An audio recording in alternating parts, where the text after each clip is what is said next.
Papa Dudut. Ako nga pala si Mengay, 30 years old. Ang aking isinulat sa kwento ay tungkol sa amin ng nanay ko. Kaming dalawa na lang ang magkasama sa buhay at matagal nang umexit sa mundong ito ang aking tatay. Yun din ang naging rason kung bakit naging sobrang close kami ni nanay, lalo na noong nagdalaga na ako.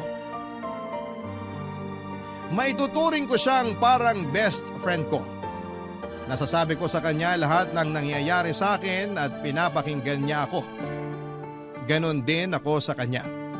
Kapag may mga problema siya o dahilan ng kanyang kasiyahan, ako agad ang sinasabihan niya. Dahil nga roon kaya siguro'y wala kaming naging ibang mga malalapit na kaibigan dahil sapat na para sa amin ang pagkakaibigan namin bilang mag-ina. Hindi na namin kailangan ng ibang tao.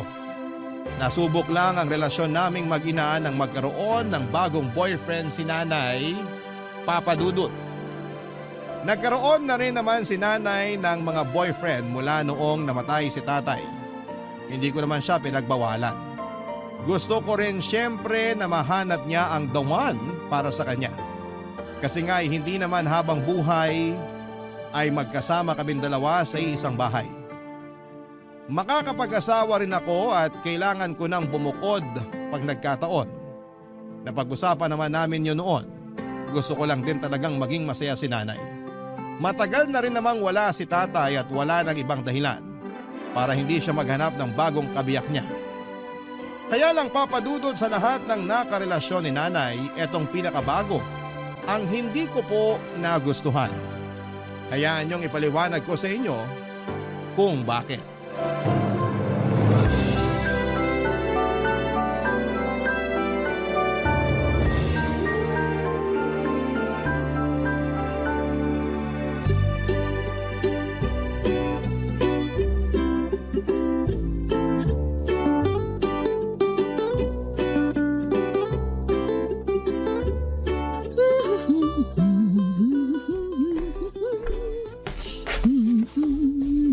Wow! Mukhang good mood si nanay ah. Ganda pa ng outfit oh. Saan ang punta? Sa Sabado pa. Nagtatry lang ako ng isusuot ko para ready na. Pang Gen Z ang outfit ha? Aba syempre, hindi nila pwede malaman na 60 years old na ako. Kaya ko pa namang lumaban sa mga Gen Z na yan. Tignan mo nga oh, ang waistline ko parang pang grade 8 lang sa nipis. Gandang-ganda sa sarili yarn. Aba, sino ba naman ang bubuhat ng bangko ko? Di ako na. Ikaw na talaga. May pupuntahan ka ba sa Sabado? Kasi buong araw akong wala. Dito lang ako sa bahay. Pecha di peligro eh. Manonood na lang ako ng TV tsaka kakain ng mga tira sa ref. Pwede naman kasi kitang bigyan ng pera kung nauubusan ka na. Nagiging sugar mommy ka na naman sa akin. Okay pa ako, Nay. Okay pa ako. Promise. Ayoko rin namang lumabas eh. Huwag niyo na akong pilitin kasi ayoko makakita ng tao sa day off ko. O sige, bahala ka. Ipagluluto na lang kita ng bilo-bilo sa Sabado para may pangmeryenda ka. Mamamalengke rin ako ng prutas. The best talagang nanay ko! Woo! Mag-update ka pag uwi ka na ha. Huwag magpapagabi.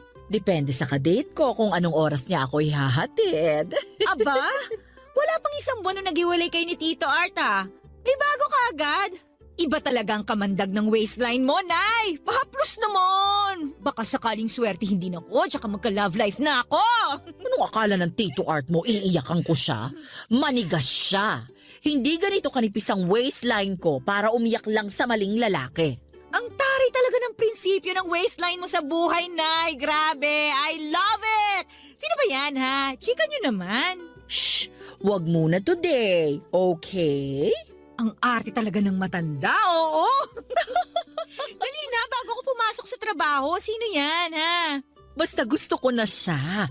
Mabango, maporma, tisoy, saka maputi ang tuhod at siko. Bakit naman ginawa niyong blind item, Nay? Paborito ko yung ngipin niya na kahit sungki, ang ganda pa rin pag umingiti. Ang sarap itsulalaps! Nay, wala akong pakialam sa ngipin niya at sa tsulalap moments ninyo. Sino siya? Patingin ako ng picture. Wala siyang picture sa cellphone ko eh. Anong Facebook niya? Dali, Nay, ako na mag-check. Friend mo ata siya sa Facebook. Ha? Sino? Pa-suspense naman, grabe. Si Luigi? Sinong Luigi? Yung kaklase mo nung elementary hanggang high school? Yung laging naghahatid sa'yo rito sa bahay tuwing wala kang payong pagtag-ulan? OMG! Nay! Bakit si Luigi pa? Bakit kaklase ko pa? Sorry, Nak. Hindi natuturuan ng puso kung sino ang pipiliin niya. Ihahatid naman daw niya ako pagkatapos ng date namin. May payong man o wala. Nakangiti pa si nanay habang binibitawan ang huling mga salita niya para makumbinsi akong pumayag na makipag-date sa kabatch ko sa school na si Luigi. Hindi na rin ako sumagot pa dahil alam kong magsasayang lamang ako ng laway. Kapag na-inlove kasi si nanay ay hindi na niya napapakinggan pa ang ibang sasabihin sa kanya. Kahit na anong paliwanag ko, ang nararamdaman niya lang ang tanging papakinggan niya. Iyon ang hindi ko nagustuhan kay nanay, lalo na't may edad na siya. Wala nang ibang mas mahalaga sa kanya kundi ang mga gusto niya at magpapasaya sa kanya. Lagi niyang inilalaban na matanda na siya at malapit ng lumisan sa mundong ito kaya dapat niya lang gawin lahat ng makapagpapasaya sa kanya. Ano bang laban ko sa prinsipyo niyang yon, Papa Dudut? Mas lalo nga akong walang magiging sagot kapag ginamit na niya ang pagiging nanay niya sa akin. Nang umalis si nanay ay saka ako nagkaroon ng tsansa para balikan ang mga naalala ko tungkol kay Luigi. Matagal ko na siyang hindi nakita. Graduation pa namin noong high school yung huling beses na magkita kami. Inabutan niya ako ng garland na gawa sa tsokolate. Gawain ng nanay niya. Alam daw kasi niyang mabilis akong magutom tuwing nabubor ako. Kaya ang haba pa ng listahan ng mga estudyanteng gagraduate noon at sinabayan pa ng mga message mula sa mga guro at ibang mga politiko. Baka totoong inaantok na ako noon kung hindi ako inabutan ng makakain ni Luigi. Hindi ko makakalimutan yung moment na yon, sa totoo lang, Papa Dudut. Mabait naman si Luigi. Pero hindi ko lang tanggap na siya ang napisil ng nanay ko na gawing karelasyon. Kaedad ko lamang siya. Bakit naman mas bumaba ang age requirement ni nanay para sa mga jojowain niya? Hindi ko matanggap. Kaya muli ko siyang kinausap noong sumunod na araw para kumbinsihin na hindi sila pwede ni Luigi, Papa Dudut.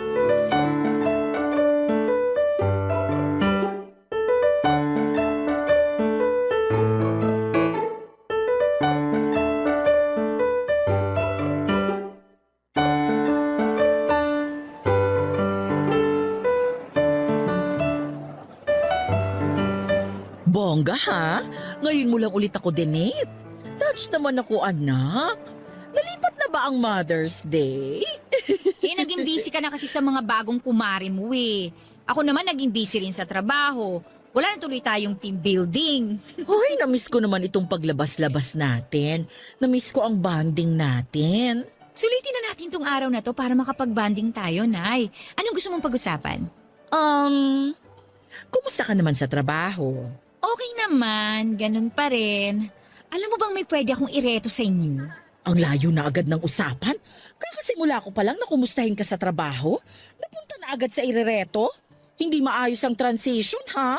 Dapat kasi magmadali bago ka pa maunahan. Bakit ba napunta sa reto ang usapan? Alam mo namang hindi ko na kailangan yan dahil meron na akong Luigi Yung na... kapatid ng boss ko. Naku, Nay, biyudo yun. Mayaman. Gentleman pa. Parang si tatay. Ay, hindi ako interesado sa mga ganyan. O sige, kung hindi ka interesado sa kapatid ng boss ko, pwede rin naman yung isang katrabaho ko. NGSB yun, Nay. Wag ka. NGSB? No girlfriend since birth. Naku, Nay, maasikaso yun. Grabe. Tisoy, magkakuko sila ni tatay. Di ba? Paborito niyo mga kuko ni tatay? Anak, Teka, mukhang ayaw niyo yata ng walang experience sa relasyon, ha? Marami pa ako ritong nakalista, Nay. Wait ka lang, ha? Wait lang. makinig ka kaya muna sa akin. Alam ko na. Ito, hindi ko pa nakakausap pero friends kami sa Facebook nito. Laging nagpo-post na sawa na siyang maging single. Sino yan? Uy, interesado siya. Prof ko nung college, Nay. Binata pa to. Kaedad mo lang siya, tsaka balita ko, malaki ang nakuha niyang retirement pay. Hindi ako interesado sa retirement pay. Pass. Kilalanin mo muna kasi bago ka mag-pass dyan. Hindi ko na sila kailangang kilalanin. Kasi kahit iharap mo ko sa kanila, isa lang ang gusto ko. O sino yung gusto mo? Yung byudo? Yung NGSB? O yung malaki ang retirement pay? Wala ni isa sa kanila. Marami pa akong pwedeng hanapin, Nay. Mabilis lang naman sa social media eh. May mga dating app din.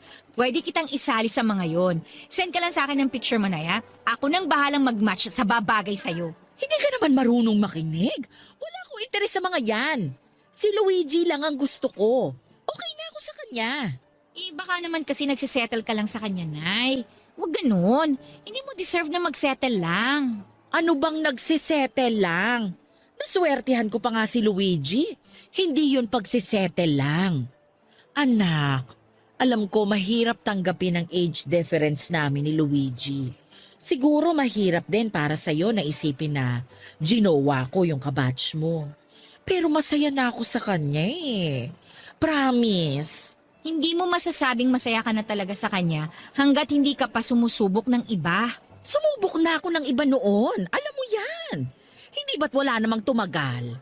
Walang pumantay sa tatay mo. Eh di wag ka na lang magjowa dahil wala namang papantay kay tatay sa puso mo, di ba? Wala naman talaga. Oo, ayun naman pala eh. So dapat single ka na forever, okay? Ayokong maging single forever. Kasi nahanap ko na yung lalaking kahit mismong tatay mo a-approve sa langit. Si Luigi yun. Anak, ngayon lang talaga ako nakaramdam ulit ng ganito. Maniwala ka. Ibigay mo na sa akin to. Eh, pero Nay. Anak, umuwi na lang tayo. Baka masira lang tong plano nating magandang bonding. Tara na. Alam kong nagpasensya lang si nanay sa akin noon, Papa Dudut. Ayaw niya lang makipagtalo sa akin. Napilitan na lamang akong umuo sa kanya at naglakad lamang kami saglit sa mall para maghanap ng mga kailangan namin sa bahay. Nilibre ko siya ng ice cream para mabawasan ang inis niya sa akin na hindi niya pinapahalata. Gumanda na rin ang mood ni nanay pagkatapos noon, lalo na noong nabili na namin lahat ng kailangan namin sa bahay. Habang nasa loob ng taxi ay hindi kami nag-iimikang dalawa. Nakatutok lamang siya sa kanyang cellphone. Alam kong kausap niya si Luigi noon at hinayaan ko na lamang siya. Wala na rin naman ako magagawa pa. Ako naman yung nasira ang mood noon pero hindi ko pinahalata. Naghanap ako ng matamis na makakain sa mga pinamili namin para umayos ang mood ko. Pero hanggang sa makababa kami ng taxi ay hindi nakatulong na pagandahin ng matamis na kinain ko ang mood ko. Hindi ko naman yun pinahalata kay nanay, Papa Dudut. Nagpaalam si nanay na magpapahinga na sa kwarto. Alam kong kahit papaano ay medyo may sama siya ng loob dahil sa pagpupumilit kong ireto siya sa ibang lalaki. Hinayaan ko siyang muli. Tumambay ako sa kusina habang pumapapak ng suha na binudbura ng asukal. Sinabayan ko yon ng nagyayelong tubig. Hawak ko ang cellphone ko at chinek ko, Papa Dudut, ang Facebook ni Luigi. Inesto ko siyang saglit. Maraming ganap sa buhay niya at mukhang asensado na siya sa larangang pinili niya. Mukha rin siyang masaya. Pinost na nga rin niya ang mga date nila ni nanay. Pumait na naman ang panlasa ko dahil doon. Muli kong binudbura ng asukal ang suha. Hindi yun nakatulong, sadyang mapait na ang panlasa ko dahil hindi ko matanggap kung bakit sa dinami-rami ng mabibingwit na isda ni nanay. Ang bangos na si Luigi pa ang nakuha niya. Pero ang nanay ko, sobrang kilig na kilig talaga sa kanya. Barangay Love Stories. Barangay Love Stories. 2 taon makalipas ang pagpanaw ni Tatay, Papa Dudut, ay nagkaroon po ako ng pagkakataon na makita ang mga bagong karelasyon ni nanay. Tulad ng sinabi ko sa inyo ay hindi ko siya pinigilan. Wala akong ibang gustong mangyari kundi ang mapasaya si nanay. May mga nakarelasyon siyang byudo. Napalapit na rin ako sa kanila na parang tatay ko na. Pero hindi rin nagtagal ang lahat. Naisip ko na baka hindi pa kasi naka-move on ng totoo si nanay, kaya hindi ganon kalalim ang mga naging relasyon niya sa mga unang taon na single siya. Namahinga ang puso niya sa pakikipagrelasyon at nag-focus sa kanyang sarili. Nagsumba at nakipagmadyong sa kanyang mga nakilalang kumare at ilan naming kapitbahay. Mas naging masaya si nanay dahilan para lumitaw ang kagandahan niya. At dahil doon ay muli na naman siyang niligawan. May mga nanligaw at naging karelasyon siya na mas bata lang sa kanya nang hindi lalagpas ng 5 taon. Ayos lang ako roon, Papa Dudut. Lalo't mature naman sila at mas mukhang bata tignan si nanay kapag nakadikit sa mga yon. Hindi rin nagtagal ang mga relasyon na yon, Papa Dudut. Sinabi ni nanay na siguro'y hanggang doon lang talaga siya. Sabi niya baka kay tatay lang niya nahanap ang forever niya. Kinumbinsi ko siya at sinabing hindi pa lang niya nahahanap ang katapat niya. Yung lalaking papantay o baka humigit pa sa pagmamahal ni tatay. Hindi ako pinaniwalaan ni nanay at tila sinukuan na niya ang ideya ng pag-ibig. Nalungkot ako, Papa Dudut. Kaya nga laking tuwa ko nang makita ko siyang na-excite muli sa pakikipag-date pero agad ding nawala yon nang malaman kong kabatch at kaedad ko ang muling nagbukas ng puso niya. Mas lalong naging komplikado ang lahat nang makita ko siya sa kanyang kwarto at sinusukat pang muli ang wedding gown niya sa harapan ng salamin. Hindi ko sana siya pupunahin pero nakita ko kung paano siya ngumiti sa harapan ng salamin na akala mo'y ilang minuto na lang ay ikakasal na siya. At alam kong si Luigi ang nasa isipan niya ng mga oras na yon, Papa Dudut.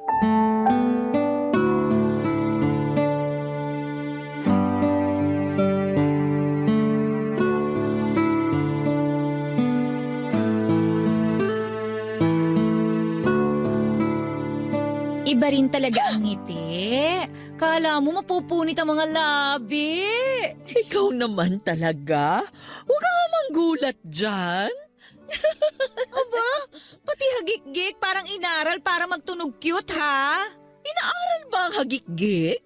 Hindi ka naman marunong humagik-gik ng pademure at cutesy, Nay. Wag nga ako ha, wag ako. Nagbabago kasi ang tao. Masama ba? Masaya lang naman ako. Ay, sana lang hindi dahil kay Luigi. Sorry, pero dahil ito kay Luigi. At dahil ba kay Luigi, kaya mo inilabas ulit yung wedding gown mo? Pwede. Ay, awat na nga yung hagik-gik na yan, ay. Para papunta na sa halinghingi. Nakakakilabot. Maging masaya ka na lang para sa akin. Bakit mo nilabas ulit yung wedding gown mo? Naalala ko lang bigla. Baby ka pa nung huli ko tong inilabas sa karton. Bakit mo nga inilabas ngayon? Baka kasi nangingitlog na yung mga ipis dito o pinamahaya na ng alikabok. Yung totoo. Alam mo ba, pinag-ipunan to ng tatay mo na bilhin para sa akin. Nag-iisa lang to sa shop na kasya sa akin. Alam mo naman ang katawan ng nanay mo noon. Panlaban sa muse ng mga liga. Siguro para sa akin talaga to. Hindi mo sinasagot yung tanong ko, Nay. Ilang patatas at carrots din ang masipag na binenta ng tatay mo, makaipon lang. Naaalala ko nga, medyo may lupa-lupa pa tong gown nung inabot niya sa akin. Paano ba naman kasi? Masyadong excited na iabot sa akin. Galing siya sa paghuhugot ng carrots at patatas sa lupa. Hindi ko makakalimutan yon. Talagang nililihis niyo yung usapan, no? Ano ba ulit yung tanong mo? Ay, pasensya ka na. Ang sarap lang kasing balikan ng alaala ng tatay mo at ng gown na ito. Paniguradong mabubura ang mga yan kapag nagplano ka na magpakasal sa iba. Paano mo naman nasabi? Iba kasi ang ngiti mo sa salamin eh. Parang ilang oras na lang at ikakasal ka na. Grabe naman. Yan naman yung hagigik na akala mo teenager na umiibig. Nakakaloka. Umiibig naman talaga ako. Alam mo naman yun. Kay Luigi, Oo. balak nyo na bang magpakasal? Kaya ba nilabas nyo yung gown na yan? OA ka naman, Mengay. Hindi pa nga niya ako inaaya. Pero kung ayain kayo, papayag ka. Oo naman. Hindi ako magsisinungaling sa'yo. Sa totoo lang, hindi naman talaga ang mga itlog ng ipis o alikabok ang dahilan kaya nilabas ko tong gown ko. Alam ko. Hindi ko nga alam kung bakit pati itlog ng ipis dinamay niyo eh. Anak, masaya lang ako. Ngayon ko lang inilabas ang gown ko kasi ngayon lang ulit akong nangarap na maisuot ito pagkatapos pumanaw ng tatay mo. At dahil nga kay Luigi. Oo, dahil sa kanya. Magkano kaya magpa-dry clean ng wedding gown, no? Muling binalik ni nanay ang pagkakatitig niya sa salamin habang nakapatong lang sa kanyang harapan ang kanyang wedding gown. Sabay naming sinipat ang bawat detalye ng gown, Papa Dudut, maski ako ay nagandahan sa gown na yon. May kalumaan ng style, oo, pero wala na kasing gumagawa ng gown na ganon ka detalyado. Bigla ko tuloy naisip kung paanong pinaghirapan ni tatay na bilhin yon. Nalungkot lang din ako dahil bigla kong na-miss si tatay. Mahiling magregalo ng damit si tatay. Noong graduation ko nga nung elementary ako ay siya pa ang nag-effort na pumunta ng Divisoria para makabili ng pinakamagandang bestida. Pinag-ipunan niya yon, Papa Dudut. Gusto niyang masigurado na ako ang pinakamaganda at mapapansin sa araw ng pagtatapos ko. Parang may kumurot sa puso ko, hindi ganong kadaling palitan ang pagmamahal ni tatay sa puso ko. Para hindi na ako masyadong malungkot ay sinikap kong ibahin ang usapan. Ikinahon ng muli ni nanay ang wedding gown at saka inaya akong lumabas ng kwarto para magmeryenda. Sa sala kami nag-usap. Nilabas niya ang suha at gumawa ng maiinom naming dalawa. Nagkwentuhan kami tungkol sa trabaho ko hanggang sa hindi ko na namalayan na nailikunan niya ang usapan tungkol kay Luigi. Gusto talaga niyang pag-usapan ang bago niyang boyfriend. Wala akong naging takas. Sinabi niyang dadalaw daw si Luigi para magbigay galang sa akin. Natawa na lamang ako sa isipan ko. Kung gusto niyang magbigay galang sa akin, edi sana hindi niya ginawa ang nanay ko. Makalipas nga ang ilang araw ay dumalaw nga si Luigi para formal na kausapin ako tungkol sa relasyon nila ni nanay. Pahirapang itago ang emosyon ko noon pero kailangan. Para kay nanay.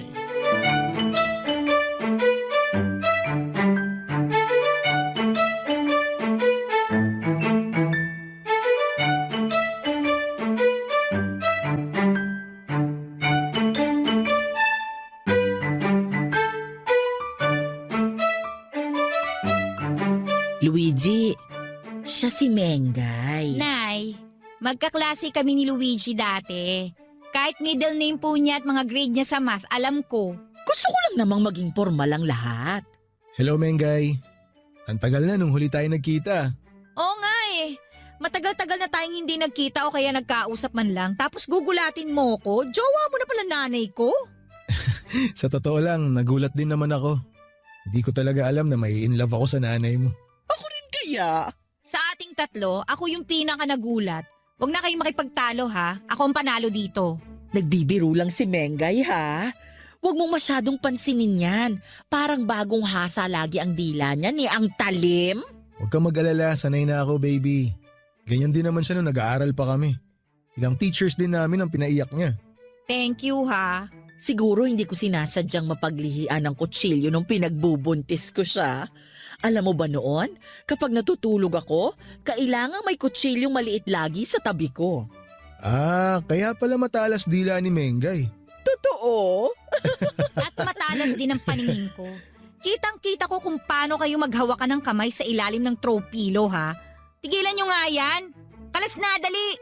Kadiri. Opo, Nay. Uy. Pasensya ka na ha. Physical touch kasi love language namin pareho ng nanay mo. Lo, hindi ba acts of service ang love language mo, Nay? Ano to, pabago-bago, depende sa magiging jowa? Acts of service din naman. Ang galing pa namang mang-service nitong si Luigi sa akin. Uy, baby, wag kang ganyan. Baka kung ano isipin ni Mengay sa service. Sa totoo naman ah.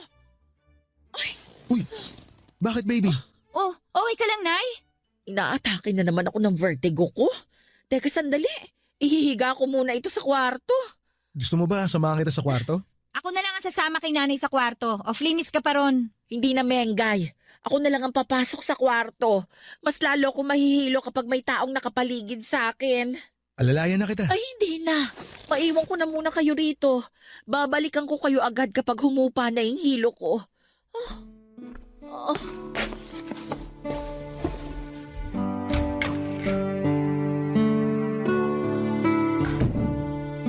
Mana ka pala sa nanay mo, no?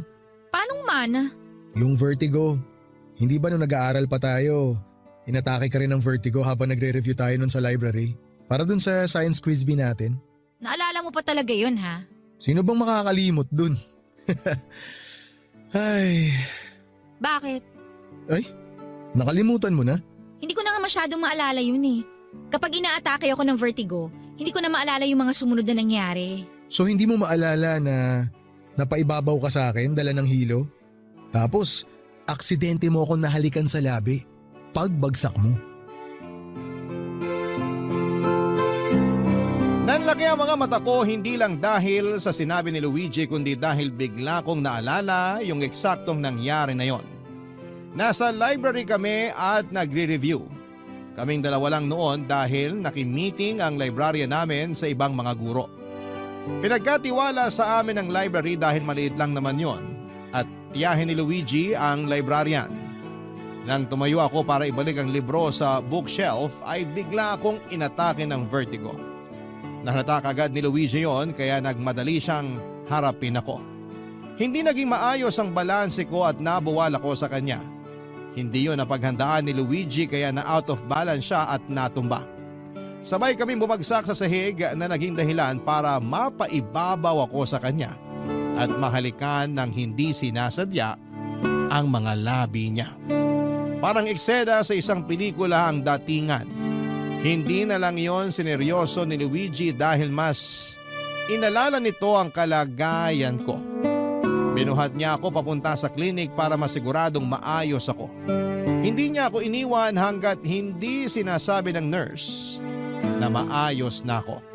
Nakahiga lang ako noon sa klinik at doon na lamang pinagpatuloy ni Luigi ang pagre-review habang pasaglit-saglit na kinukumusta ang pakiramdam ko. Sadyang maalalahanin si Luigi, iyon ang napansin ko sa kanya noon. Sa tuwing nakatutok ang kanyang mga mata sa librong binabasa niya, yun naman ang pagkakataon ko para matitigan siya. At sa unang pagkakataon ay napansin kong gwapo pala siya. Mas mahaba pa ang pilik mata niya kesa sa akin. Makinis ang mukha niya, papadudot. Kahit nagaktak na ng pawis, gwapo siya talaga. At sa unang pagkakataon ay nakaramdam ako ng pagkabog ng puso ko. Hindi dahil sa vertigo ko, kundi dahil nagkagusto ko kay Luigi. Hindi niya yon nalaman. Hindi ko naman binalak na sabihin pa. Barangay Love Stories. Barangay Love Stories. Siguro parte ng pagkontra ko sa relasyon ni Nanay at Luigi yung hindi ko pagkakaroon ng tsansa kay Luigi nung nag-aaral pa lamang kaming dalawa. Kaibigan lang talaga ang naging turing niya sa akin at hindi ako natuwa doon. Lagi ko siyang nakakasama sa mga quiz bee at school projects. Lagi po kami magkasama sa isang section. Magkasama tuwing recess, pero bakit hindi niya ako napansin? Doon nga ata nagmula ang insecurity ko dahil hindi niya ako magawang tignan bilang isang babae na pwedeng ligawan o makrasyan man lang. Nagpupulbos naman ako. Babango naman ako. Lagi naman akong nakangiti sa kanya at hindi ako nagpakita ng kagaspangan ng ugali. Pero bakit hindi niya ako makita? Lagi niya akong hinahatid sa bahay tuwing magkasabay kaming pauwi, lalo na tuwing wala akong dalang payong tuwing maulan. Tinutokso na nga kami madalas ng mga kaklase namin pero deadma siya. Iba pa rin ang nagawa. Pinili niya naligaw siya sa mas matandang mga estudyante kesa sa kanya. Hindi ko nga rin alam kung paano niya napasagot ang mga itinuturing kong ate sa school. At bakit yon ang nililigawan niya at hindi na lamang ako na mas bata lang sa kanya ng ilang buwan. Lagi nga rin akong tinutokso ng mga kaibigan ko kung bakit hindi pa ako gumawa ng paraan para ligawan ako ni Luigi. Kung alam lang nila na halos lahat ay ginawa ko na para mapalapit sa kanya pero wala pa rin. Hanggang sa isang araw ay sinukuan ko na lamang ang feelings ko para sa kanya. Mula noon ay natakot na akong mapalapit sa mga lalaking nagugustuhan ko dahil natatakot akong hindi magustuhan pabalik. Na-trauma nga siguro ako ng slight nang mangyari sa amin ang mga ganon, Papa Dudut. Hanggang sa kasalukuyan ay baon ko pa rin ang trauma at insecurity na yon, lalo kapag nakaharap ako sa salamin at pinagmamasdan ang bawat mali sa itsura ko.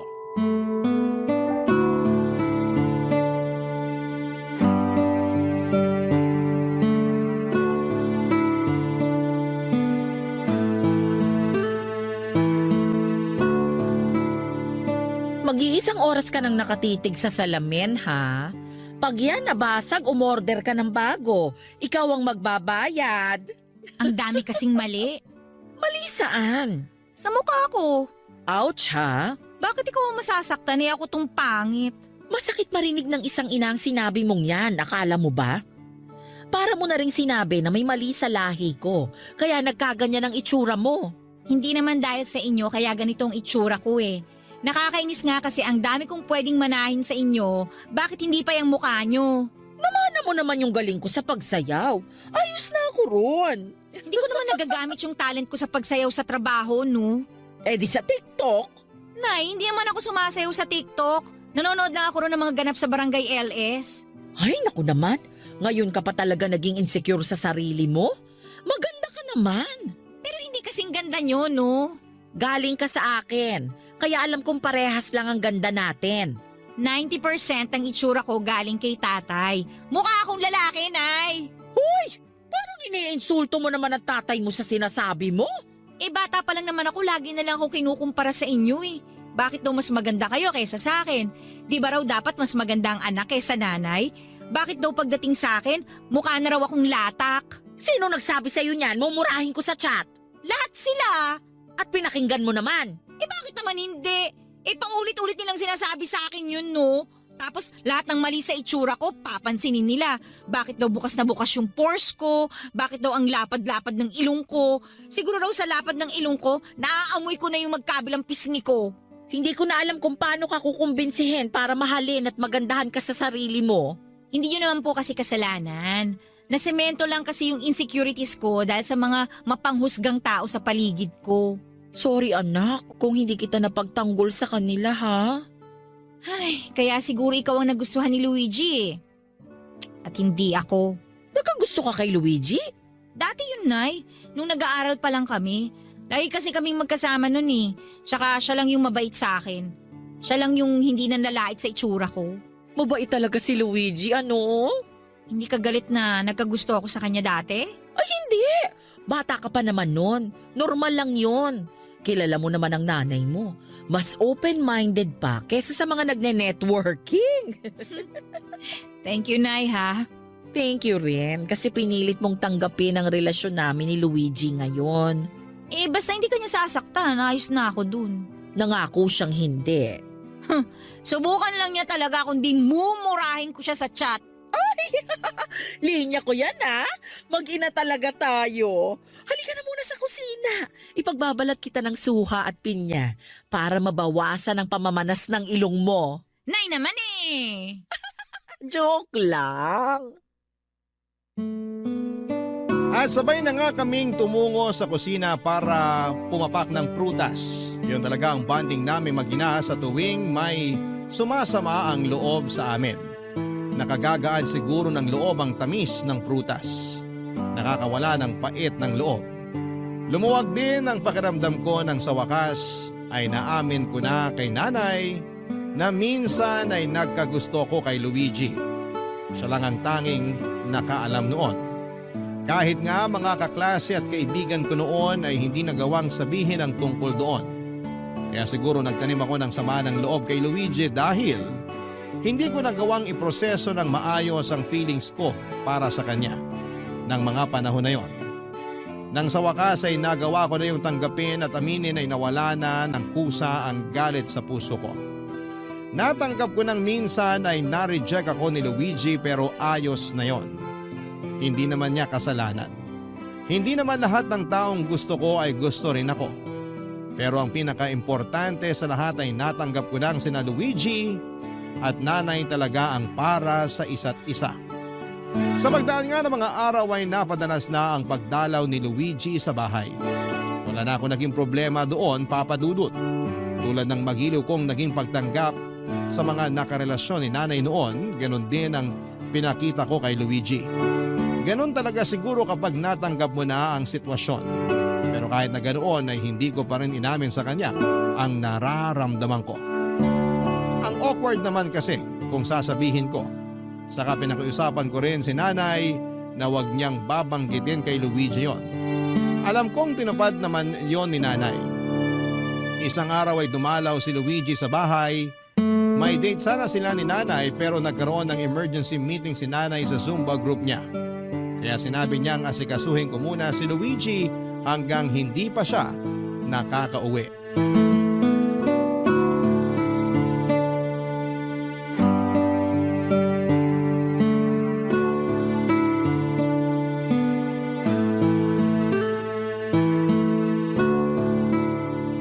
Anong oras kaya makakabalik nanay mo? Wait mo na lang text niya sa'yo. Magsasabi naman yun. Ikaw naman, masyado kang clingy sa baby mo ha. Sabado kasi ngayon. Naisip ko lang baka mahirapan kami makahanap ng sasakyan. Pauwi na yon. Kung sakaling wala kayong masakyan, dito na lang kayo sa bahay mag-date. Tipid pa, di ba? Iwas traffic. Kaso, third wheel ka. Hindi ako magiging third wheel sa inyo, no? Magkukulong lang din naman ako sa kwarto ko at manonood ng paborito kong K-drama. Bakit kasi ayaw mo pang mag-boyfriend? Para hindi sa mga opa sa K-drama ka kinikilig.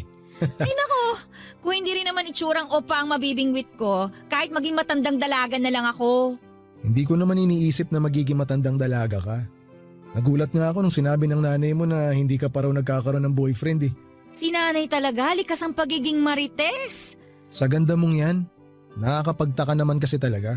Hindi ako maganda, no? Isang malaking kasinungalingan yan. Hoy, hindi ako nagsisinungaling. Alam mo yan, nung nag-aaral pa nga tayo, di ba ako yung lagi nagno-nominate sa'yo para maging muse sa klase natin? Di ba ginagawa mo lang naman yun para asarin ako? Ha? Hindi ah. Kailan pa ako ng asar? Minominate kita kasi naniniwala ako sa ganda mo. Pero wala namang bumoto sa akin noon. No ka ba? Ako, binoto kita. Nangawit na nakakataas kamay ko nun eh.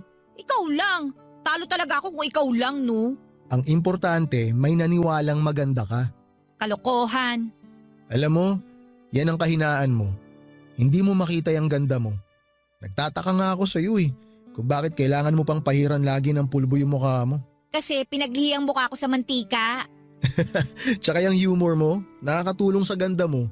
Gumaganda ka lalo kasi nakakatawa ka. Oo nga, no? Lagi nga pala kitang napapatawa nung nag-aaral pa tayo. Ikaw nga lang nakakapagpatawa sa akin dati. Yung mga naging girlfriend mo nun, di ka ba nila napatawa? Ano yun, landi-landi lang? Haplusan lang, ganun? Nadali mo. Wala kang kahit isang naging girlfriend doon na napatawa ka? Di nga, seryoso ba? Ikaw sana, kaso… Anong ako sana? Hala, ayan na. Napaamin tuloy ako nang wala sa oras. Paano nga ako? Ay, total matagal na rin naman na yun. Sige, aaminin ko na. Nagkagusto ako sa'yo noon. Kaso parang lagi nababahag buntot ko eh tuwing susubukan kong umamin sa'yo. Nagkagusto ka sa akin? Oo, ikaw ang consistent crush ko nung elementary at high school tayo. Kaso parang hindi mo naman ako type nun. Paano mo naman nasabi? Lahat kasi ng mga lalaki na lumalapit sa'yo nun sinusupladahan mo. Inisip ko tuloy na galit ka sa mga lalaki. Pero hindi ka naman kasali sa sinupladahan ko nun ah. Yun nga eh, sa loob-loob ko, ang swerte ko. Kaya naisip ko na baka kaya hindi mo ako sinusupladahan kasi kaibigan ang turing mo sa akin. Mali ang na-pick up ng radar mo. Mali? Nagkagusto ako sa'yo nun. Kaya lang iba naman yung ginojowa mo eh. Puro yung mga ate sa school natin. Ang gaganda tsaka ang sikat pa ha. Ano bang labang ko sa mga yun? Naisip ko nga baka mahilig ka talaga sa mas matanda sa'yo eh. Mas lalo lang akong tumiklop. Siguro may mommy issues ka, no? Uy, wala ah. Niligawan ko yung mga yon kasi nga sila lang naman yung nagpakita sa akin ng interest dati. Kaya para makalimutan kita, sila na lang yung pinansin ko. Bakit? Bakit hindi mo sinubukan? Lagi naman tayo magkasama, di ba? Flag ceremony, recess, quiz bee, tsaka uwian. Tayo, di ba? Tayo lagi yung magkasama. Bakit hindi ka nagtanong? Sa totoo lang hindi ko rin alam eh. Tulad nga ng sabi ko sa'yo kanina, laging nababahag yung buntot ko. Pero mahalaga pa ba yun? Nakaraan na yun eh. Oo nga, tama ka. Nakaraan na yun. Tapos na yun. Kayo na ni nanay. Masaya na kayo. Ay, pero anong klaseng saya kaya no kung tayo? Napatitig at napanganga ako sa huling sinabi ni Luigi. Pati ako ay napatanong. Paano nga kaya papadudot kung kami? Bigla ako nakaramdam ng hilo pero hindi dala ng vertigo kundi dahil sa halo-halong emosyon.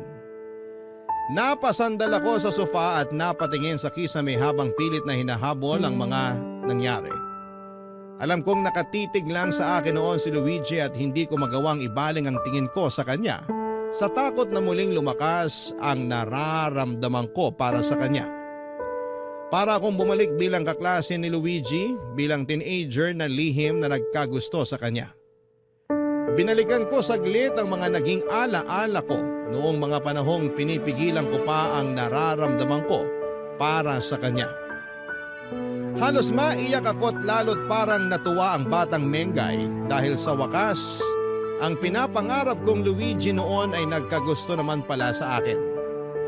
Aksidente akong napangiti at nahuli yon ni Luigi. Napatawa ito dahilan para mapatingin ako sa kanya. At doon nagsimulang magtitigan ang aming mga mata. Naglapit ang aming mga muka at nagdikit ang aming mga labi. Hindi na kami nakapagpigil, Papa Dudut. Parang sabay naming binalikan ang aming kabataan. At sinulit namin ang pagkakataon na yon. Naghalikan at nagyakapan hanggang sa pareho kaming hindi nakapagpigil na hubaran ng bawat isa. May nangyari sa amin. Nang matapos kami ay sakto namang dumating si nanay nang walang kamalay-malay sa nangyari. Hindi kami makatingin ng diretso kay nanay, Papa Dudut. Nagpanggap akong may pupuntahan lang para makaiwas sa kanila. Alam kong sinundan ako ng tingin ni Luigi palabas ng pintuan, Papa Dudut. Pagkatapos noon ay nakatanggap ako ng text mula kay Luigi. Mag-usap daw kami dahil parang nalito na siya sa nararamdaman niya. Para raw bumalik ang pagmamahal niya sa akin at napaiyak na lamang ako dahil parehas kami ng nararamdaman at hindi ko alam kung paano yon ipoproseso. Sa tingin po ninyo, ano ba ang dapat kong gawin? Sana'y magawa ninyo akong tulungan, isa akong masugid na tagapakinig ng Barangay LS, lalo na ng Barangay Love Stories. At hangad kong makarating sa inyo ang kwentong ito at umaasa ako na sana'y matulungan po ninyo ako sa sitwasyon na pinasok ko. Maging ng inyong mga tagapakinig. Salamat po sa lahat. Ako po ang inyong kabarangay forever, Mengay. Dear Papa Dudut, hindi ako relihiyosong tao pero paborito kong Bible verse ang sinasaad ng Kawikaan chapter 19 verse 14. Tungkol po ito sa pag-aasawa. Ayon dito, bahay at mga kayamanan ay minamana sa magulang. Ngunit ang mabait na asawa ay galing sa Diyos. Minsan ko yung narinig nang naimbitahan akong umaten sa isang church service taong 2019. Doon ko nakilala si Ryla na kapwa ko first timer sa simbahang yon. Pero hindi na naulit ang pagkikita namin dahil sa pandemic. Noong December 2021 ay para bang kusa kaming pinagtagpo ng kapalaran. Nagkita kami sa isang bookstore sa mall sa Mandaluyong. Nakamask pa ang mga tao noon dahil pandemic pa, pero unti-unti nang nasasanay. Doon nagsimula ang constant communication namin hanggang sa niligawan ko siya. Matapos nga ang 2 buwan ay sinagot niya ako, Papa Dudut.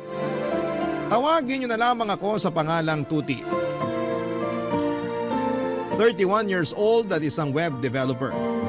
Pero bago ko napunta sa posisyon kong ito, ilang taon din akong namasukan bilang katukatulong ng tiyo ko sa tindahan niya ng mga karne sa palengke ng Araneta, Cubao. Wala rin kasing anak ang tiyuhin ko kaya malaking pabor talaga na tinutulungan ko siya sa kanyang business. Pero sinabi ko sa kanya na gusto ko namang sumubok ng ibang trabaho. Bagay na sinang-ayunan niya.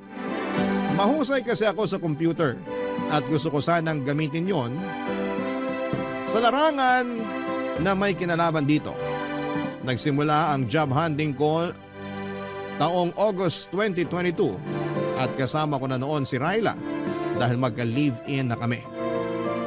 Kaya lang ay hindi naging madali ang paghahanap ko ng trabaho dahil nagka-problema ako, Papa Dudut.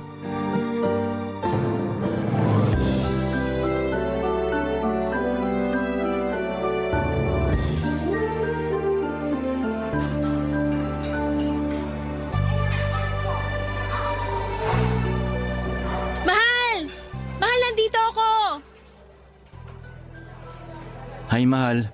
Kanina ka pa ba rito? Mga 10 minutes siguro. Upo ka na, dali. Sige. Nung nalaman ko kasi na tinuloy mo yung pagpunta sa interview mo, nagmadali talaga akong puntahan ka rito sa malapit para abangan ka. O ano, kamusta interview? Ayun, ligwak. Ha?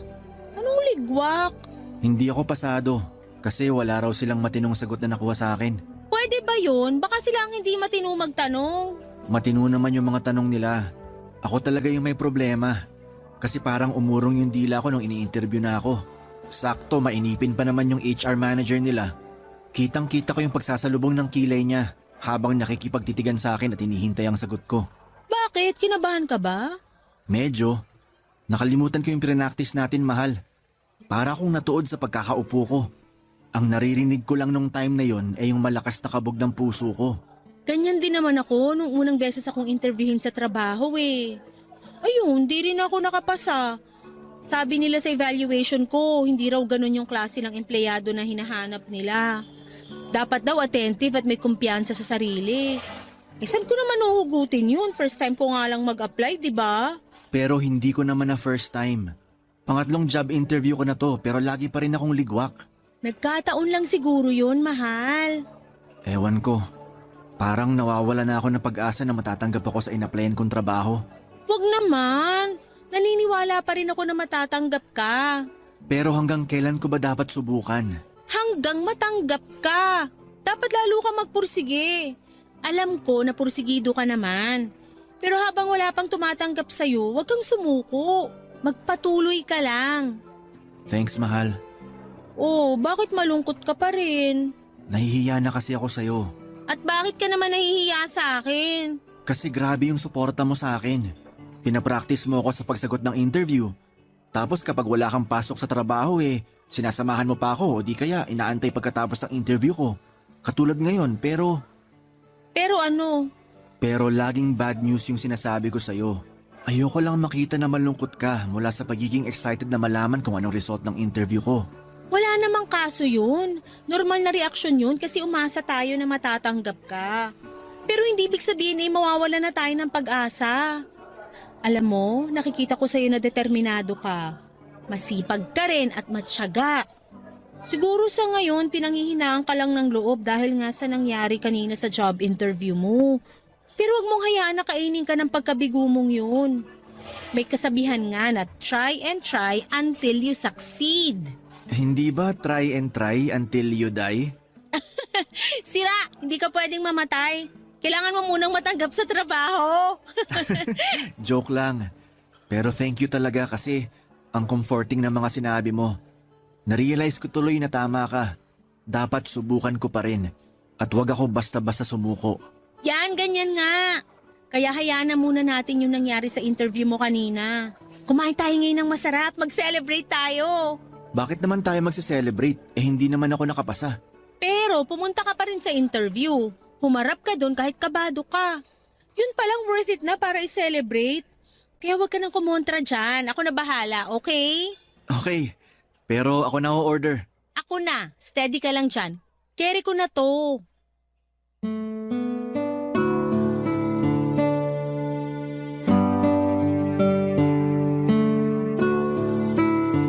Papadudot naging kami ni Ryla noong February 2022. Siya ang first girlfriend ko at yon ang unang pinakamasayang Pasko ng buhay ko kasama siya. Ulila na kasi ako sa mga magulang at wala ring kapatid. Ang tiyuhin ko na lamang ang nagpaaral at kumupkop sa akin. Hindi ko masyadong feel ang Kapaskuhan dahil nga lagi kaming abala ng tiyo ko sa business niya. Kaya nang dumating si Ryla ay naranasan ko mag-celebrate ng Pasko. Hindi rin siya rin ang humimok sa akin na ituloy na ang pag-a-apply ng ibang trabaho. Kaya lang, nakaka-frustrate dahil madalas ligwak ako sa mga interview. Lagi kasi akong kinakabahan at nauutal. Pero malaki ang pasasalamat ko kay Ryla dahil hindi niya ako sinukuan kahit na sinukuan ko na ang sarili ko. Nagpatulong or napakatulong ang mga sinasabi niya para ma-relax ako at talaga namang pumapanatag sa akin ang mga yon. Bukod doon ay gustong-gusto ko rin ang pagiging optimistic niya. Kaya nga hindi nagtagal pagkatapos ng ilang pang mga pagsubok ay natanggap ako sa isang maliit na lending company bilang computer technician. Sobrang saya ni Ryla nang ibinalita ko yon sa kanya at excited siya sa pagsisimula ko sa trabaho. Nang makumpleto ko na ang requirements na kailangan, bumalik ako sa naturang kumpanya upang pumirma ng kontrata. Binigyan na nila kaagad ako ng schedule kung kailan ako magsisimula sa probationary period ko. Papadudot.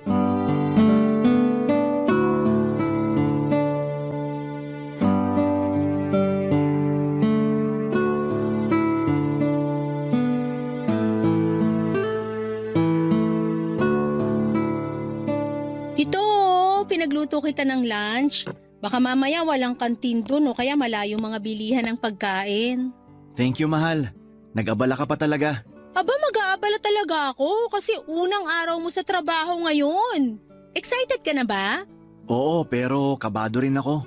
Bakit ka naman kinakabahan? Kasi ngayon pa lang ako magtatrabaho sa isang kumpanya. Kayang-kaya mo yan. Magaling ka naman makisama eh. May mga suki ka na nga sa tindahan ng tsuhin mo. Di ba nakwento mo na hinahanap-hanap ka nila pag bumibili sila ng karne? Oo, pero iba pa rin yung environment dun sa papasukan ko. Sigurado, iba-iba rin ugali ng mga katrabaho ko. Alam mo, hindi mo naman responsibilidad na makuha loob ng lahat ng katrabaho mo eh. Kasi pumasok ka doon para magtrabaho, hindi para i-please yung ibang tao. Sa bagay, may punto ka. Ganyan din kasi ko nung unang araw ko sa trabaho noon. Parang lahat gusto kong kaibiganin. Bida-bida ba? Akala ko kasi kailangan yun para magtagal ako sa trabaho o gumanda yung tingin nila sa akin. May iba naman akong nakaklose. May iba na ayaw sa akin kahit wala naman akong ginagawang masama. Tapos, narealize ko na lang na oo nga pala. Hindi ako nag-apply dun para makipagkaibigan. Ayos lang naman na pakisamahan ko sila pero ayoko na uli umabot sa punto na sobra akong invested sa mga buhay-buhay nila. Doon kasi nagsisimula yung chismis. At kapag puro chismis na lang yung inatupag ko, wala na ako natatapos sa mga trabaho ko. Tatandaan ko yung mga sinabi mo. Pero sa pagkakakilala ko sa'yo, hindi ka naman chismoso. Kaya siguro hindi ka masyadong madadala sa mga ganon. Ay, pero teka, alam ko na kung saan ka dapat umiwas. Saan? Eh di dun sa mga babaeng lalandi sa'yo. May ganun ba dun? Aba oo, talamak yung mga ganun sa trabaho. Kahit nga may asawa na o boyfriend, pag natipuhan ka, lalandiin ka talaga. Haharot-harutin ka. Hindi naman ako magpapaharot sa kanila, mahal. Dapat lang. Kung di, alam mo na kalalagyan mo, tuti. Oh, bakit naman yun ang tawag mo sa akin? Seryoso kasi ko kaya tinawag kita sa pangalan mo. At seryoso rin ako na hindi ako magpapaharot sa mga babaeng yun. Unang-una may girlfriend ako at ikaw yun. Ikalawa, bakit ko naman sisirain yung tiwala mo sa akin? Ay, pasensya ka na, mahal. Alam ko namang loyal ka, pero hindi ko lang mapigilang mapraning. Hindi ka naman praning. Kung nag-aalala ka kasi sabi mo nga talamak yung kabitan sa corporate job, normal na reaksyon lang yun. Kaya dapat kong gawin bigyan ka ng assurance na hindi masisira ang relasyon natin dahil dun. Salamat, mahal. Napanatag na ako. Ikaw talaga? Pero walang anuman. Basta, maniwala ka sa akin. Good boy yata tong mahal mo. Ay talaga? Dapat lang kasi magaling kaming mga babae makaamoy ng nagsisinungaling na boyfriend. Kapag napatunayan kong may iba ka at taga dun sa pinagtatrabahuhan mo, babalatan ko kayong dalawa ng buhay. Parang nawala na yung kaba ko sa first day of work ko ah. Saan na napunta? Sa'yo, mas kinabahan na ako sa mga sinabi mo. Hoy, eto naman. Biro lang. Pero feeling ko, masyado ako nagpadala sa emosyon ko. Di bale, kiss na lang kita para makabawi. Gusto ko yan. Dalawa ah. Para good luck kiss na rin. Grabe siya! Humirit pa talaga, pero sige na nga. Dalawa na kung dalawa.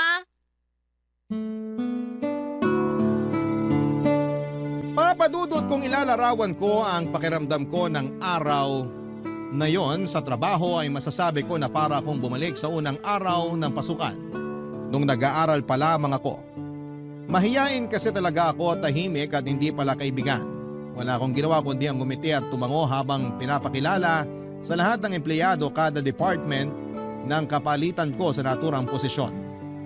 Masasabi ko na nabawasan na lamang ang hiya ko at pagkailang ko kinahapunan dahil naging busy na ako sa pagbutingting ng kung ano-ano. Dahil nga sa may abilidad naman ako at tiwala ako sa kakayahan ko, ay dumami ang mga ginagawa ko sa trabaho. Kumbaga'y naging all around ako at wala naman akong reklamo dahil nagsisimula pa lamang ako. Nakakapagod oo pero masaya naman ako dahil hindi na karne ng baboy at manok ang binubutingting ko. Hindi naman po sa ingrato ako, sobrang nagpapasalamat ako sa tiyuhin ko dahil kinupkop at pinag-aral niya ako. Masaya rin po ako kasi binigyan niya ako ng trabaho sa shop niya ng ilang taon.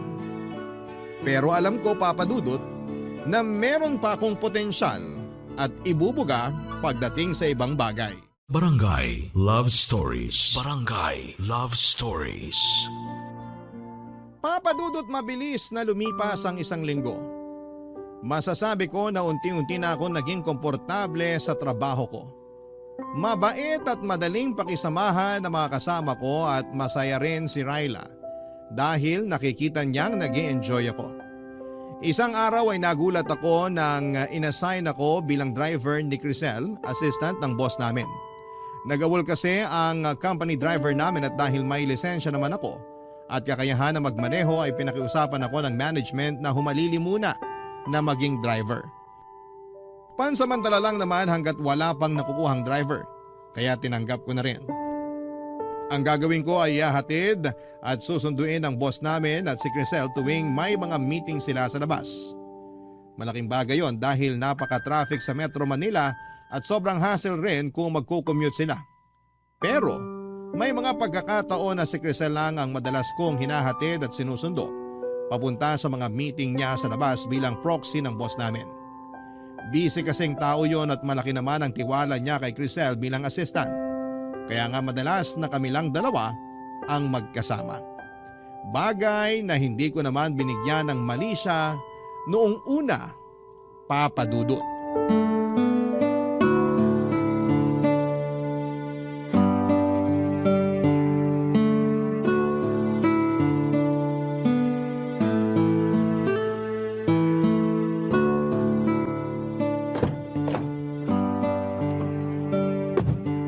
Kumusta po ma'am?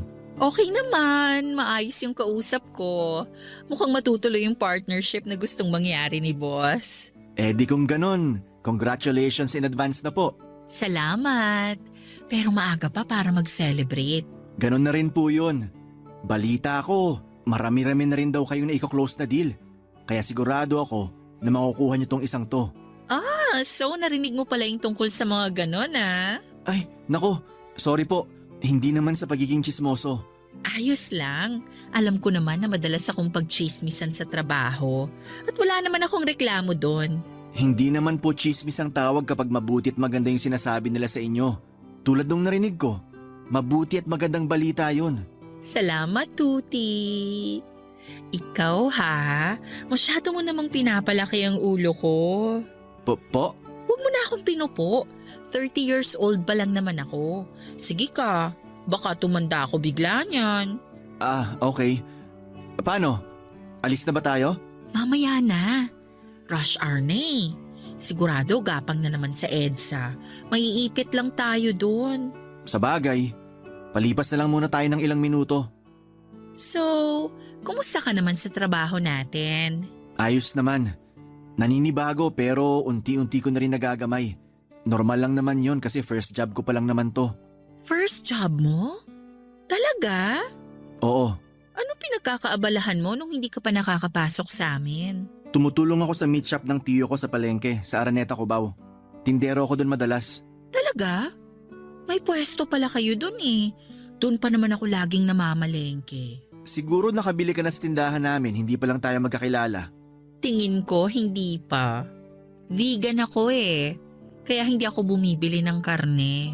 Ay, okay. Pero baka mapakain ako ng karne kung ikaw ba naman ang mag-aalok sa akin. Ha? Ang sabi ko, minsan namimiss ko rin kumain ng karne.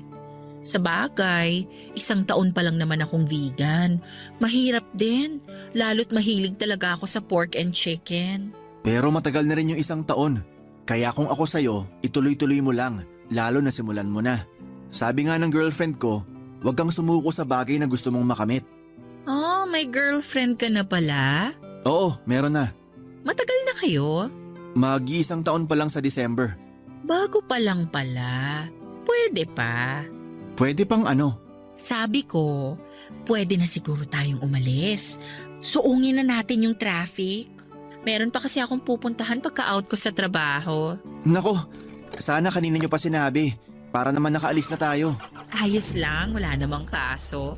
Hindi naman ganun kahalaga yung pupuntahan ko. Sigurado kayo? Oo. Baka nga hindi na ako tumuloy kasi nagbago na pala ang isip ko. Baka magmukmuk na lang ako sa bahay habang inuubos ko yung natira kong bote ng wine.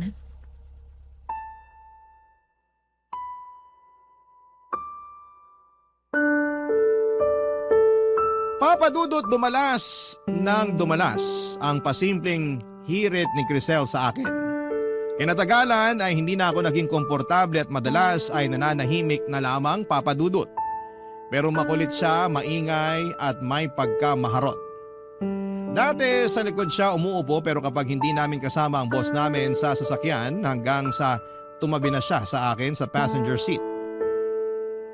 Hindi ko siya dinadaldal sa buong panahon ng pagmamaneho ko dahil hindi ako ganong klaseng magtrabaho. Kaya nga lagi akong distracted pag panay ang kwento niya. Siguro inaikwento na ni Crisel ang buong buhay niya sa akin, papadudot. May 2 anak daw siya sa dati niyang asawa na nasa poder nung tatay. Hindi naman daw siya malungkot kasi malayo sa kanya ang mga anak niya dahil civil naman sila ng ex-husband niya. Gustong gusto raw niya yung buhay na walang iniintinding iba. Pero binibisita pa rin naman daw niya yung mga bata kapag may okasyon. Bukod doon, ongoing daw ang annulment nila. Hindi ko naman tinanong pero kinuwento na lamang niya bigla. Hinayaan ko na lamang siya dahil nga mas mataas pa rin ang posisyon niya kesa sa akin. Pero isang araw ay nagulat ako dahil nakatanggap ako ng mensahe mula sa kanya dahilan para maggalit sa akin ang girlfriend ko na si Ryla, papadudot.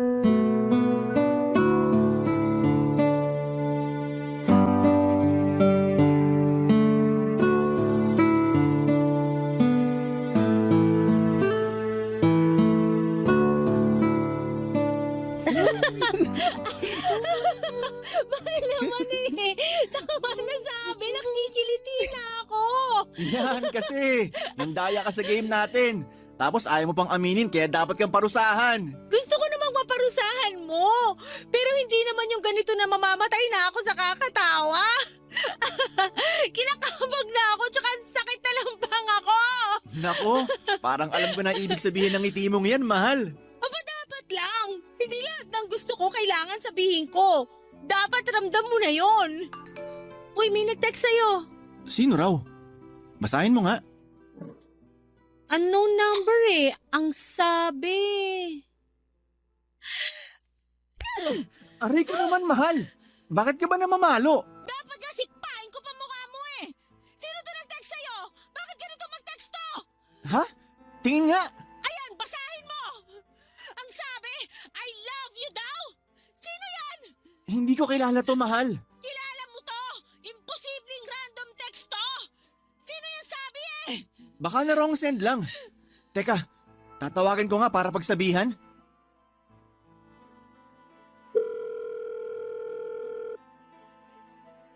Hello? Ma'am Crisel? Sinong Crisel yan, ha? Boss ko. Boss mo! Oo, yun nakwento ko sa'yo. Akin na nga yung cellphone mo! Hello? Raila Ito ba yung naman! Crisel? Ako nga. Eh, ikaw? Sino ka? Makinig ka ha! Ila-loudspeaker ko to! Sino ba to? Ako lang naman si Raila, girlfriend ni Tuti! Yung sinabihan mo ng I love you! Oops! Sorry. Na-wrong send lang ako, ate. Medyo lasing na kasi ako eh, kaya naduling na ako sa mga contacts ko. Siguraduhin mo lang! Dahil kung hindi... Wala naman akong intensyon na landiin yung boyfriend mo eh. Akin na nga yung cellphone ko. Pasensya na po kayo, Ma'am Crisel. Hindi na po mauulit. Humingi ka rin ng pasensya sa kanya, mahal. Ayoko! Bakit ako hingi ng pasensya dyan? Raila naman. Alalahanin ng boss ko pa rin to. Pasensya na! Walang problema. Basta next time, dahan-dahan sa pagiging palengkera ha. Ang cheap mo kasing pakinggan kanina eh. O siya, bye! At ako pa talaga yung cheap na palengkera? Ang kapal ng mukha! Mahal, huminahon ka nga muna. Paano ko hihinahonin na kakabastos yung Crisel na yon? May I love you pang nalalaman? Akala ba niya naniniwala ako sa kanya na wrong send lang siya? Malay mo nagsasabi naman siya ng totoo. Tsaka base sa boses niya, mukha siyang lasing. Baka naman lasing-lasingan para maharot ka niya. Umamin ka nga. May namamagitan ba sa inyo ng babaeng yon? Siyempre wala. Paano kung may iba ka na pala tapos kunwari ka lang na masaya ka pa sa akin? Wala akong iba. At hindi kunwari na masaya ako sa'yo dahil masaya talaga ako sa'yo. Pero hindi pa rin ako naniniwala sa Crisel na yon. Malakas yung kutob ko na nagpapalusot lang yan. Sinadya niya na mag-send ng I love you sa'yo. Kung sinadyaman niya yon, mahalaga hindi ako nag-respond. Tsaka ako rin naman nagulat sa text niya eh. Naku, Tuti, umayos ka! Alam mo na kahantungan natin! Hindi mangyayari yan dahil mahal kita. Papadudot doon ko na nga kinuwento kay Raila ang tungkol kay Crisel. Kilala naman niya ang boss ko sa pangalan pero hindi niya akalain na korsonada pala ako nito. Pero nilinaw ko sa girlfriend ko na wala akong gusto kay Crisel.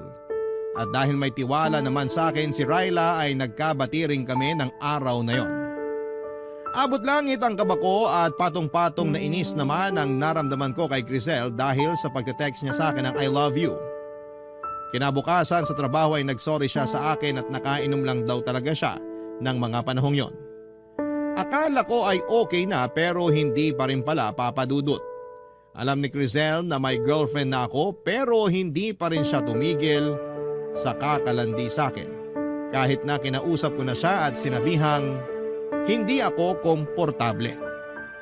Minsan kahit na rest day ko ay nagtitext siya sa akin para lang magpahatid sundo sa mga personal niyang lakad, papadudot. Nag-o-offer na lamang siya ng extra pay pero tinatanggihan ko siya ng maayos. Dahil alam ko na nagsiselos na ang girlfriend ko. Bagay na iniiwasan ko. Papadudot.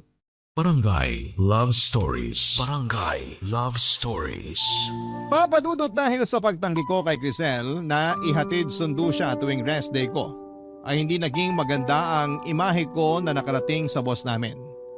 Nang mga panahong yon ay kakaisang buwan ko pa lamang sa trabaho. Hindi pa ako nare-regular at natatakot ako na baka makaapekto ang mga pinaparating niyang negatibong komento tungkol sa akin sa boss namin kapag lumabas ang evaluation ko.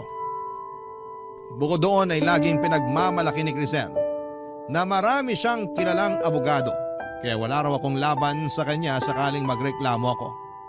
Kaklose din niya ang karamihan sa mga katrabaho namin at kampi ang mga ito sa kanya. Sa katunayan, may isang beses na narinig kong pinagchichismisan nila ako. Nagsipulasan na lamang sila noong makita akong dumating at dahil maliit lang naman ang opisina namin ay talaga namang dama ko kapag meron silang pinag-iinitang empleyado. Isang araw ay hindi na ako nakatiis kaya kinausap ko na nga si Crisel. Papa Dudut.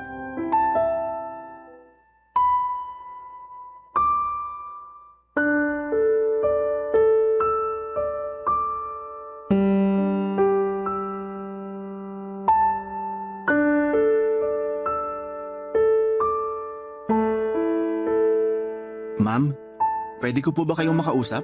Marami akong ginagawa eh. Tungkol saan ba yan? Hindi na kasi ako komportable na laging bukang bibig ng mga tao rito sa kumpanya. Kung pagchismisan nila ako, akala mo nakagawa ako ng masama. Nako, maling tao ang kinakausap mo, Tuti. Dapat ilapit mo yung concern mo sa HR, hindi sa akin. Ayoko naman pong may mamemohan. Kaya nga kayo na lang kinausap ko. Ano bang kinalaman ko rito at ako ang dapat mong kausapin tungkol dyan? Teka nga, huwag mong sabihin ako ang tingin mong pasimuno ng mga chismisan nila tungkol sa'yo. Bakit hindi po ba? Aba, sumusobra ka na. Baka nakakalimutan mong mas mataas pa rin ang posisyon ko sa'yo. Hindi ko po nakakalimutan yun. Pero ginagamit nyo na lang sa akin yung posisyon nyo para mapasunod nyo ako. At nung hindi nyo ako nakuha, siniraan nyo ako sa mga katrabaho natin dito. At kahit na sa boss natin, kung ano-ano pa rin yung sinasabi nyo. O ngayon, alam mo na kung anong kaya kong gawin. Mali ka talaga ng binangga. Matagal na akong nagtatrabaho rito. Kabisado ko na ang galawan ng bawat empleyado, lalong-lalo na ni boss. Higit kanino man, ako ang pinagkakatiwalaan niya dito. Mabigat ang timbang sa kanya ng mga ginagawa at mga sinasabi ko rito. Kaya ingat ka, Tuti. Pwede kong bulungan si boss pag nairita ako sa'yo. Pero wala naman akong ginawang masama sa inyo para siraan nyo. Wala nga, pero matigas ka eh. Hindi ka madala sa mga pasaring ko sa'yo. Hindi ka makuha sa simpleng paglandi. Masyado kang loyal dun sa girlfriend mong palingkera. Huwag mong pagsasalitaan ng ganyan ng girlfriend ko. Labas siya rito. Oh, ang sweet naman, pero nakakasuka kayo. Sa bibig nyo na mismo galing. Nilalandi nyo ako kahit alam nyo na may girlfriend ako. Sino sa atin na nakakasuka? Hoy, magdahan-dahan ka sa sinasabi mo. Nagsasabi lang naman ako ng totoo. In case nakalimot kayo kung hanggang saan lang kayo. Alam mo, so far, ikaw pa lang yung bukod tanging lalaki na hindi ko nakuha. Lahat kasi ng nilandi ko, bumibigay sa akin. Pero ikaw, mailap ka. Bakit ba kasi masyado kang loyal sa girlfriend mo? Kasi mahal ko si Ryla. Ay, hindi naman totoo yung pagmamahal na yan. Napatunayan ko ng hanggang salita lang yan. Sa una lang yan masaya, pero sigurado ako na sa bandang huli, masusuka ka na sa umay. Sigurado ako, iiwan ka rin ni Ryla. Kasi, ganyan ka lang. Anong ganito lang ako? Yung walang binatbat, walang ipagmamalaki. Yung tipong dehado pa na maregular sa trabaho. Kaya sigurado ako na kapag hindi ka natanggap dito, back to zero ka na naman. Wala kang karapatang sabihin yan. Hindi mo ako kilala. Hindi na kita kailangang kilalanin ng husto para masabi ko na wala kang kwenta. Kilala na kita dahil inoobserbahan kita. Di ba ilang job interview na ang binagsak mo bago ka nakapasok dito sa amin? Paano mo nalaman yan? Siyempre, close ko yung HR dito. Close ako sa lahat ng empleyado ron. Kaya marami akong alam sa'yo. Pero hindi naman basihan yun para tratuhin mo ko na para bang wala na akong mararating sa buhay. Mas malayo ang mararating mo sa buhay kung papayag kang makarelasyon ako. Pwede kitang ilakad sa boss natin para mapabilis ang evaluation mo. Mare-regularize ka. Tapos, kukumbinsihin ko siya na i-promote ka para tumaas agad ang sahod mo. Lahat ng yon, kayang-kaya kong gawin. Basta pumayag ka lang sa gusto kong mangyari. Ayoko. Hinding-hindi ako papayag sa gusto mo. Eh di sige. Ikaw ang bahala. Pero tandaan mo, ikaw din ang kawawa. Minsan kasi, dalasan mo rin yung paggamit dyan sa utak mo.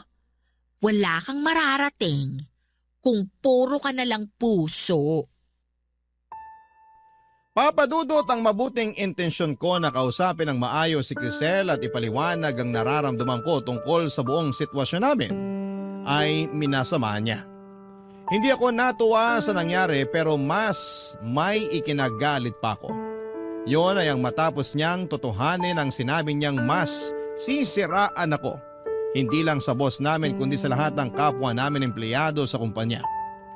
Ang sama-sama ng loob ko noon kay Crisel at kahit na ayaw kong magpaapekto ay hindi ko pa rin naiwasan.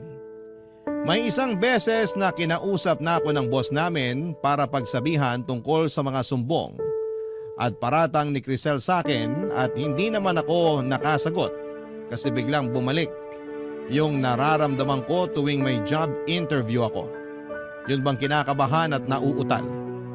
May mga araw din na para bang ayaw ko nang pumasok sa trabaho at lahat ng yon ay naikwento ko kay Ryla. Galit na galit ang girlfriend ko. Nagsabi rin ako sa kanya na gusto ko na lamang mag-resign. Inunawa ako ni Ryla at sinuportahan niya ang desisyon ko. Mabilis nga na lumipas ang 1 linggo at nagulat na lamang ako dahil biglang sumulpot sa nirerentahan naming apartment si Crisel, papadudot.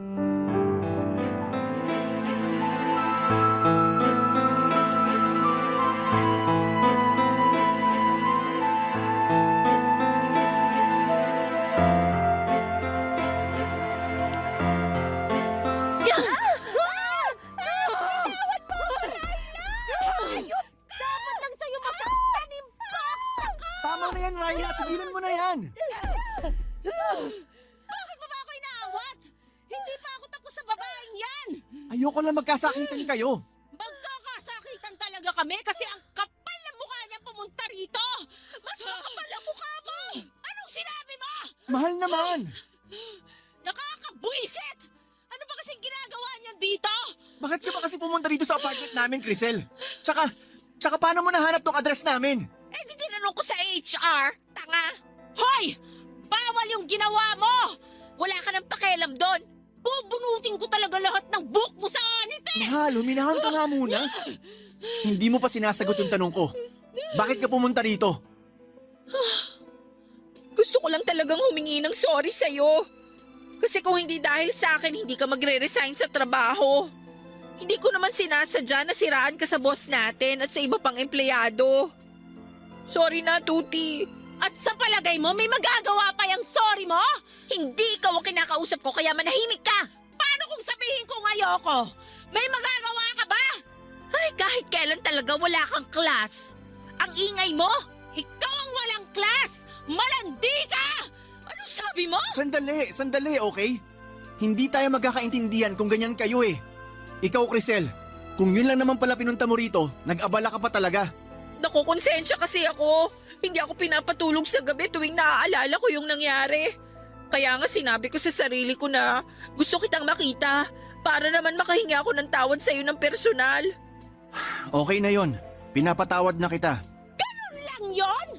Patatawarin mo agad yung haliparot na yan? Hoy, Tuti!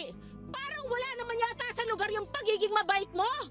Sa kanya na mismo nang galing, siniraan kanya sa boss nyo at sa lahat ng tao sa trabaho, kaya ka na pag-initan! Oo nga.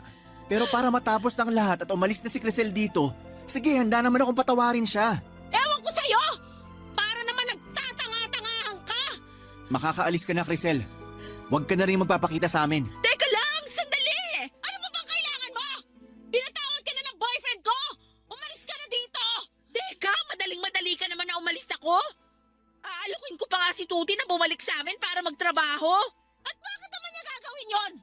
Para maging personal driver mo? Tapos magpapahatid sundot ka? Ryla, huwag ka naman magsalita ng ganyan. Ang kapal kasi ng mukha niyang babaeng yan eh! Sige na kasi. Umayag ka na, Tuti. Sorry. Pero ayoko na ulit bumalik sa kumpanya na yon. Kaya makakaalis ka na. Tanga lang ang tatangge na hindi bumalik doon. Huwag kang ang tanga, Tuti. Hindi nga raw, di ba? Bingi ka ba? Hindi ka makaintindi?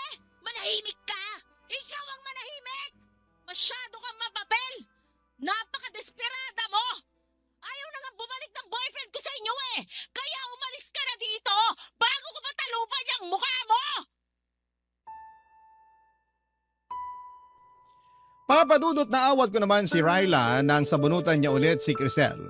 Muli ay kinumbinsin naman niya ako ni Crisel na bumalik sa kumpanya na pinagtatrabahuhan niya pero tumanggi muli ako. Pagkatapos noon ay patabog siyang umalis sa apartment namin pero laking gulat namin ni Ryla nang pumunta naman siya kinabukasan. Pero may dala na siyang cake at mga lobo para peace offering daw. Nag-away na naman sila ni Ryla kaya nag-decide na akong ipablatter sa barangay si Crisel para hindi na siya makalapit sa amin. At ganun nga ang nangyari pero pagkalipas ng ilang araw ay may nakarating sa aking balita na panay daw parinig nito sa social media tungkol sa akin. Pero hindi naman ako apektado dahil wala akong ginawang masama. Hinayaan ko na lamang siya kahit na gusto siyang idemanda ni Ryla. Tinatagalan ay tumigil din siya tapos ang huling balita ko ay na-admit na raw si Crisel sa isang mental institution. Thankful ako na hindi rin ako na regular sa kumpanyang yon dahil yung mga sumunod ko namang inaplayan ang siyang pinagtatrabahuan ko na sa ngayon bilang web developer.